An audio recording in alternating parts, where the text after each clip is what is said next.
So Telangana state లో మాత్రం ఇది ఒక డెవలప్మెంట్ ఏరియా. ఇప్పుడు హైదరాబాద్ ఇంత పెద్ద సిటీ, పూరా తెలంగాణలో హైదరాబాద్ ఇంత పెద్ద సిటీ, ఇంకా జాగ ఎక్కడ దొరకలేదా?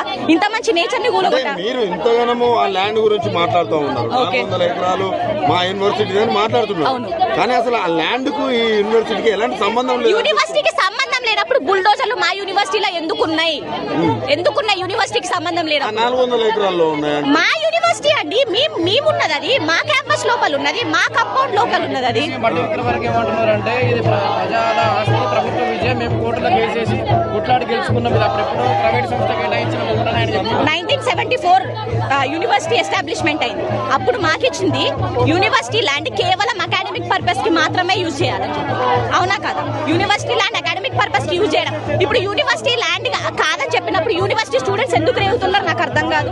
ఇప్పుడు పెయిడ్ ఆర్టిస్టులు వాళ్ళందరూ చేస్తున్నారంటే మీకు మీడియా కలో లేదు, కానీ లోపల వచ్చి చూడండి ఎంత మంది, వందల జనాలు ఒకే మోటో మీద ఉన్నారు, వందల స్టూడెంట్స్. వాళ్ళకి ఏమవసరం క్లాస్ లో వదిలిపెట్టుకొని